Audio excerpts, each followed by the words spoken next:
What if I told you that your morning coffee waste could triple your tomato harvest, or that a simple bar of soap could save your garden from deer raids? I'm here at Golden Seniors Living, and today I'm about to share 7 absolutely ridiculous garden tricks that sound completely crazy but work like absolute magic. I'm talking about methods that seasoned gardeners have been quietly using for decades, including one involving pantyhose that'll completely blow your mind and save your back at the same time. So grab your favorite cup of coffee, because you're going to want to take notes on these game-changing tips that cost almost nothing but deliver incredible results. Now, I've been gardening for many years, and I've seen every trend come and go, but these 7 techniques, they've stood the test of time because they actually work. And the best part, most of these materials are probably sitting in your house right now, just waiting to transform your garden. Today's tips are specifically chosen with us seasoned gardeners in mind. They're budget-friendly, easy on the joints, and proven to work in real gardens by real people. So let's dive right into our first seemingly stupid tip that'll have your neighbors scratching their heads. Tip number 1. Turn your morning coffee ritual into garden gold. Now, this might sound absolutely ridiculous, but those used coffee grounds you've been throwing in the trash, they're actually one of the best fertilizers you can give to your tomatoes, blueberries, and azaleas. Here's why this works, and it's actually fascinating science. Coffee grounds are naturally acidic, with a pH between 6.2 and 6.8. Plants like tomatoes, blueberries, roses, and azaleas absolutely thrive in slightly acidic soil. When you add coffee grounds, you're not just feeding your plants, you're creating the perfect soil environment for them to absorb nutrients. But here's the kicker.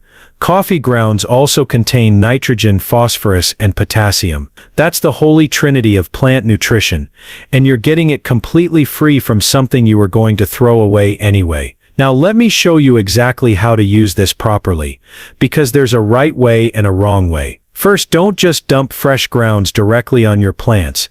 That's too acidic and can actually burn them. Instead, let them dry out for a day or two, or better yet, add them to your compost pile first. For direct application, sprinkle about 2 tablespoons of dried grounds around the base of each plant, keeping it about 4 inches away from the stem. Then work it gently into the top inch of soil with your fingers or a small hand rake. I do this every 2 weeks during the growing season, and I'm telling you, the difference is remarkable. My tomatoes are more robust, my blueberry bushes produce twice as many berries, and my roses bloom like they're showing off. The best part for us? It's free, it reduces kitchen waste, and you don't have to lift heavy bags of fertilizer anymore. Just save those grounds in a container by your coffee maker, and you'll have a steady supply of garden nutrition all season long. Tip number 2 is going to sound absolutely insane, but stick with me. Regular bath soap, the kind you probably have in your bathroom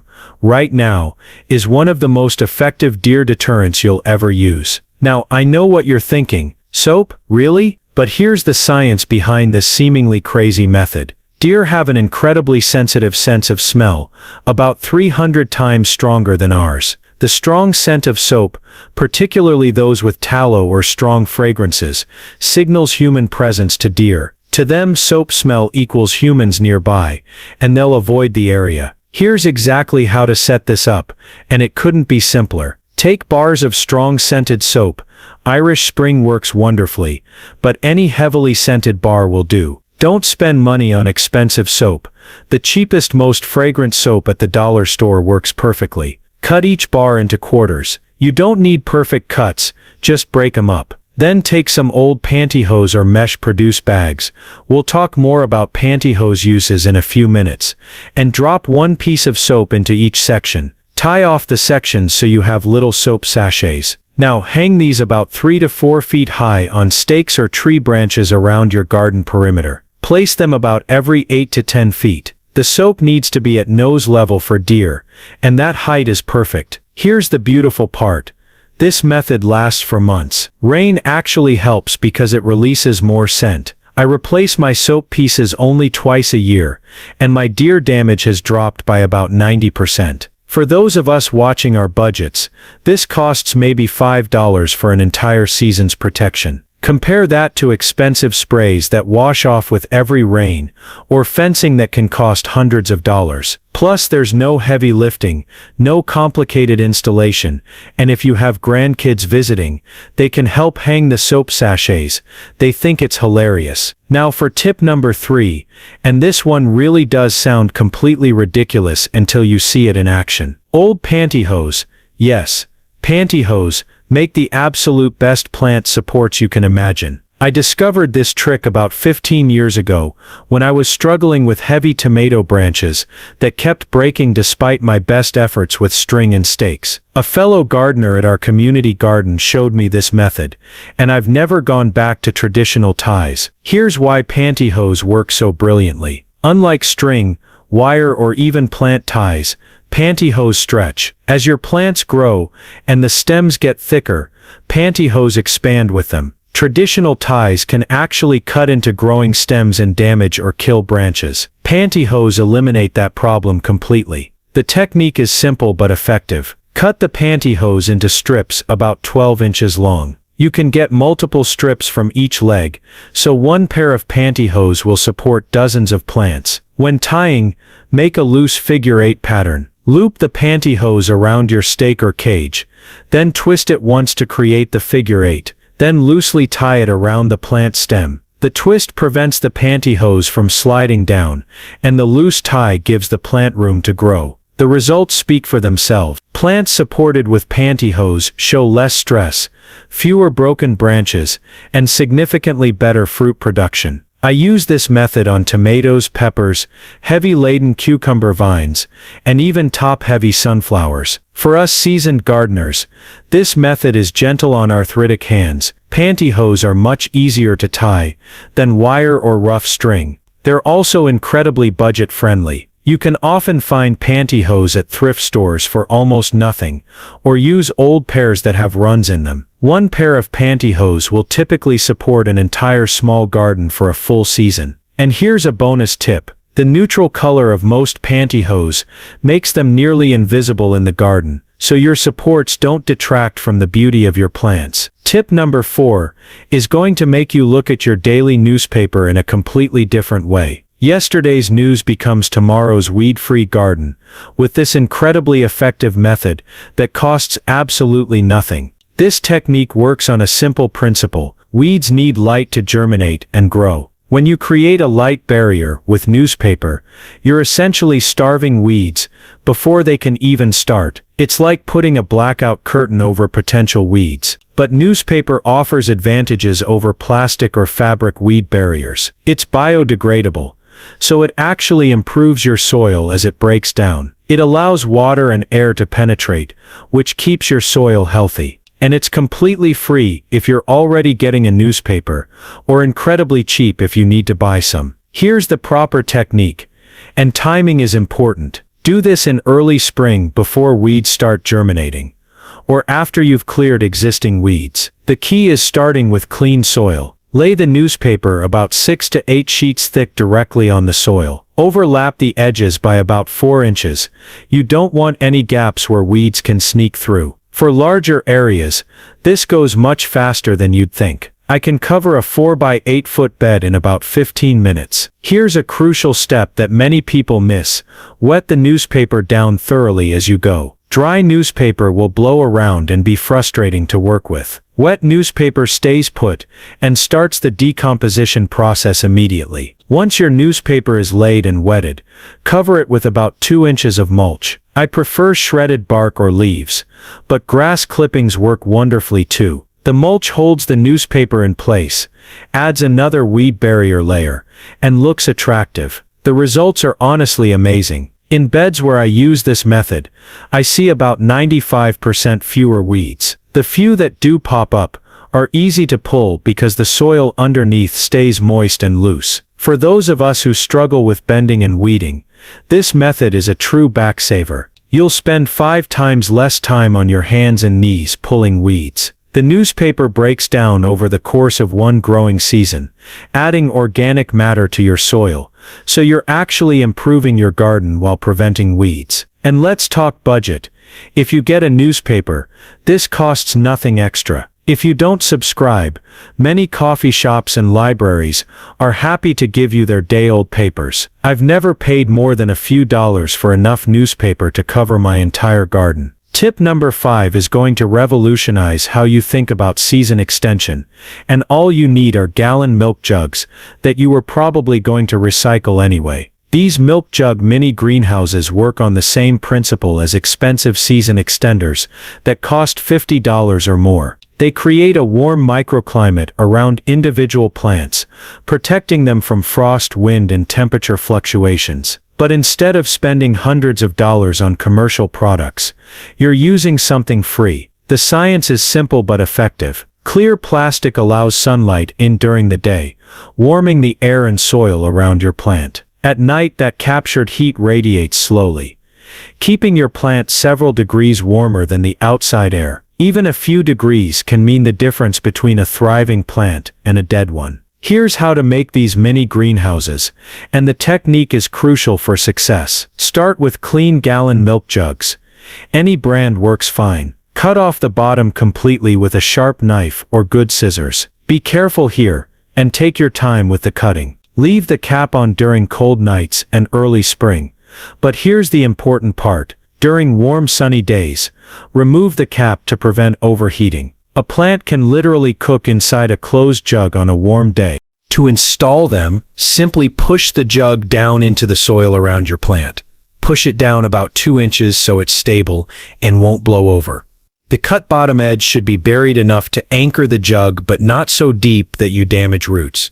These work phenomenally for extending your tomato season, protecting pepper plants from late cold snaps, and getting an early start on warm season crops. I typically use them from early March through mid-May, then again in the fall to extend the harvest season. The results are remarkable. Plants protected with milk jugs typically grow 2 to 3 weeks longer in the fall and can be planted 2 to 3 weeks earlier in the spring. That's essentially adding 6 weeks to your growing season with materials that cost nothing. For us gardeners watching our budgets, this method costs nothing beyond what you're already spending on milk. I save my jugs throughout the winter, and by spring I have 20 or 30 ready to go. They're lightweight, easy to move around, and if one gets damaged, you're not out any money. Storage is simple too. They nest inside each other and take up very little space in the garage or shed during the off-season. Tip number 6 involves something that's probably in your medicine cabinet right now, and it's going to change how you think about plant nutrition. Epsom salt, yes, the same stuff you might soak your feet in, is actually one of the most effective plant supplements you can use. Now this isn't just an old wives' tale. Epsom salt is magnesium sulfate, and magnesium is an essential nutrient that many plants, especially tomatoes and peppers, desperately need but often can't get enough of from regular fertilizers. Here's the science behind why this works so well. Magnesium is the central atom in every chlorophyll molecule. Without adequate magnesium, plants can't photosynthesize efficiently, which means they can't convert sunlight into energy properly. Plants with magnesium deficiency often show yellowing between leaf veins and poor fruit production. The sulfur in Epsom salt also plays a crucial role. Sulfur helps plants produce proteins and enzymes, and it actually helps plants absorb other nutrients more effectively. So you're not just giving your plants magnesium, you're helping them use all their other nutrients better. Here's exactly how to use Epsom salt effectively. For a foliar spray, mix 1 tablespoon of Epsom salt per gallon of water. Spray this directly on the leaves early in the morning or late in the evening, never during the heat of the day, as it can cause leaf burn. For soil application, sprinkle 1 tablespoon of dry Epsom salt around the base of each tomato or pepper plant once a month during the growing season. Water it in well after application. The results are often dramatic and relatively quick. Within 2 weeks of the first application, you'll typically see deeper green foliage, more vigorous growth, and noticeably better fruit production. My tomatoes treated with Epsom salt consistently produce about 30% more fruit than untreated plants. For pepper plants, Epsom salt seems to improve both the quantity and quality of peppers. The peppers are larger, more colorful, and have better flavor. I've been using this method for 12 years, and the difference is consistent and remarkable. From a practical standpoint, this is incredibly budget-friendly. A 4-pound bag of Epsom salt costs about $3 and will treat your entire garden for multiple seasons. Compare that to specialized plant supplements that cost $20 or more and do essentially the same thing. For us seasoned gardeners, Epsom salt is also much easier to handle than many fertilizers. It doesn't have a strong odor, it won't burn your hands if you accidentally touch it, and it dissolves completely in water, so there's no messy mixing or complicated application procedures. One important note: don't overdo it. More is not better with Epsom salt. Stick to the recommended amounts, because too much magnesium can actually interfere with calcium absorption in plants. Our final tip, number 7, is going to make you think twice before throwing away another banana peel. This kitchen waste is actually garden gold that provides essential nutrients your plants are craving. Banana peels are incredibly rich in potassium, which is one of the 3 major nutrients plants need, along with nitrogen and phosphorus. Potassium helps plants develop strong root systems, improves disease resistance, and is essential for flower and fruit development. Commercial potassium fertilizers can be expensive, but you're throwing away a free source every time you eat a banana. But potassium isn't the only benefit. Banana peels also contain phosphorus, calcium, and small amounts of nitrogen. As they decompose, they add organic matter to your soil, which improves soil structure and water retention. Here's the most effective way to use banana peels, and preparation is key. Don't just throw whole peels into your garden. They'll attract pests and take too long to break down. Instead, chop them into small pieces, about ½ squares. This speeds up decomposition dramatically. You can use banana peels in several ways. The simplest method is to work chopped peels directly into the soil around your plants. Dig small holes about 4 inches deep near your plants, add the chopped peels, and cover with soil. They'll decompose within 4 to 6 weeks and slowly release nutrients. For faster results, make banana peel tea. Place chopped peels from 2 bananas in a quart jar, fill with water, and let it sit for 48 hours. Strain out the peels, and use the liquid to water your plants. This gives them an immediate potassium boost. The best long-term approach is adding banana peels to your compost pile. They're considered green compost material, and help balance brown materials, like leaves and paper. Your finished compost will be richer in potassium and more nutritious for your plants. The results are most noticeable in flowering and fruiting plants. Roses bloom more prolifically, tomatoes produce heavier yields, and flowering annuals like petunias and marigolds bloom continuously through the season. I've been using banana peels in my garden for 8 years, and the improvement in plant health and productivity is consistent and noticeable. My neighbors often comment on how lush and productive my garden looks, and they're always surprised when I tell them one of my secrets is banana peels. From a practical standpoint, this costs nothing extra. You're already buying bananas. It reduces kitchen waste, which is good for the environment, and it's incredibly easy to implement. I keep a small container on my kitchen counter specifically for banana peels, and when it's full, I take 5 minutes to chop them up and add them to the garden. For us budget-conscious gardeners, this represents significant savings. Potassium fertilizers can cost $15 to $20 for a small bag. With banana peels, you're getting the same nutrients absolutely free while reducing waste. So there you have it, 7 absolutely ridiculous-sounding garden tips that actually work like magic. We've covered coffee grounds for acid-loving plants, soap bars for deer control, pantyhose for plant support, newspaper for weed suppression, milk jugs for season extension, Epsom salt for plant nutrition, and banana peels for potassium-rich fertilizer. The beautiful thing about all these methods is that they cost almost nothing, they're easy on our bodies, and they actually work better than many expensive alternatives. These aren't just theories.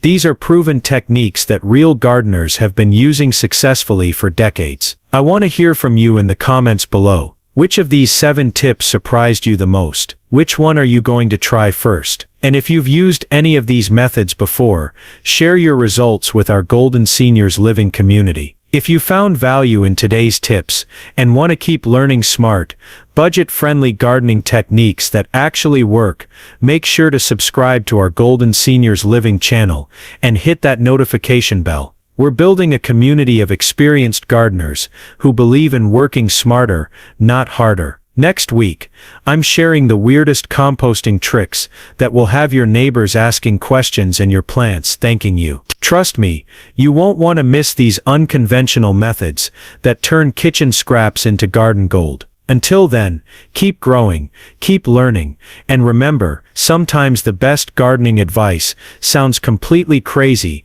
until you see the incredible results. Happy gardening, everyone!